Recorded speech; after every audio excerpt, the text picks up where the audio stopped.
Bakit ganun kaya naging reaksyon ni Celeste? Nagsiselos ba siya?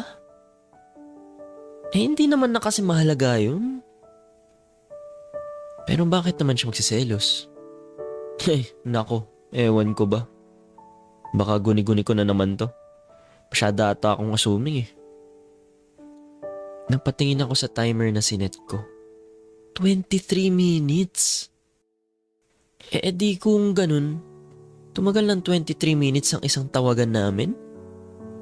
Bilis naman. Kung 23 minutes kaming nag-usap, ayos ah. Anong logic na naman sa 23 minutes na to?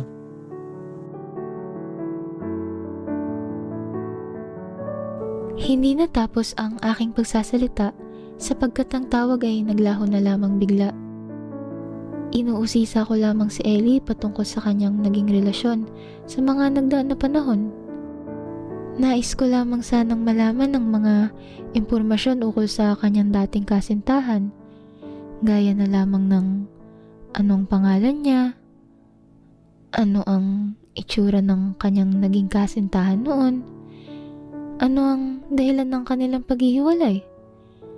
Nais ko rin maalam kung anong propesyon nito. Ngunit kung ayaw naman pag-usapan ni Ellie yun ay hindi naman ito problema sa akin.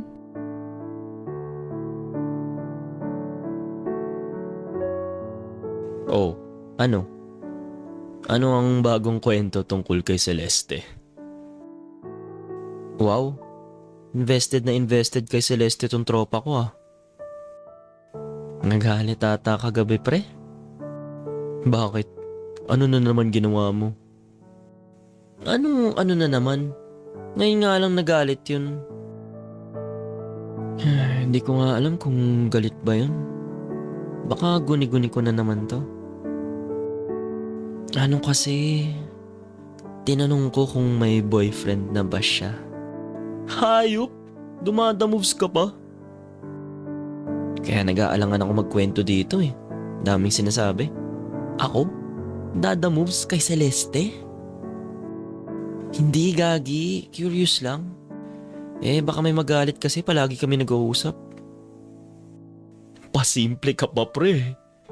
Kung nag-e-exist si Celeste dito sa year natin, sabihin sa'yo niyan, alam ko na style mo na yan. Wala talagang maganda sinasabi tong si Aaron eh. Ewan ko ba ba't tropa ko to? Lumapit ako sa table at nag-umpisa na magtrabaho. Pero ano? May boyfriend daw ba? Wala raw eh. Di pumalakpak tenga mo. Gago.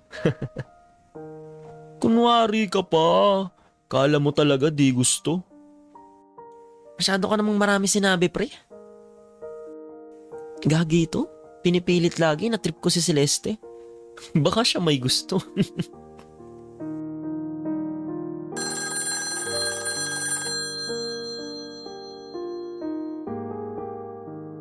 Nag-alangan pa ako kung sasagutin ko ba tong tawag ngayon. Paano na lang kung galit talaga si Celeste? Pero sige na nga, bahala na. Bakit ba siya magagalit? Hello? Walang sagot. Gagi, galit pa rin ata. Nasa kabilang linya kaya siya? Baka ayaw akong kausap. Nandyan ka ba, Celeste? Oo. Kamusta ka naman? Kamusta ka naman? Saan galing yun? Mabuti naman. Ang awkward naman nito. Para tuloy kami bumalik sa una namin pag-uusap. Gusto mo bang ituloy yung pinag-usapan natin kagabi? Hindi na. Hindi naman na yun mahalaga. Sigurado ka ba? Oo, sigurado ako. Okay. Meron pala akong nadiskubre dito sa ating tawagan. Ano yun? Una ay nagaganap ito tuwing alas 12. Talaga ba? Mukha namang interesado siya sa mga gusto kong sabihin. Kaya itutuloy-tuloy ko na. Oo, napansin ko yun. Akin din itong napansin, ngunit akala ko ay nagkataon lamang ito. Akala ko rin. Pero sa ilang araw ng pag-oobserba ko, napagtanto ko na tuwing alas 12 ito tumutunog lagi. Kung ganoon, dapat pala ay tuwing sasapit ang alas 12 ay nandito tayo sa silid. E di, ibig sabihin ba nun gusto niya na ako kausap lagi? Parang imposible. Parang ganun na nga. Mabuti yan, para alam na rin natin kung kailan natin makakausap ang isa't isa. Meron akong isa pang nalaman. Ano iyon? Ang isang tawag natin ay tumatagal ng 23 minutos. Bakit naman 23 minutos? Hindi ko rin alam.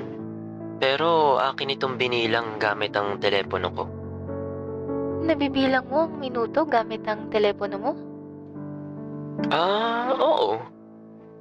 Pero hindi itong rotaryong telepono. Mayroong pinagbuti at naimbento pa sa panahon ko kung saan ang telepono ay maaari mong magamit sa iba't ibang bagay. Gaya na lamang ng... Maaari mo itong gamitin para magbilang at makita ang kabuuan ng salapi. Ang husay!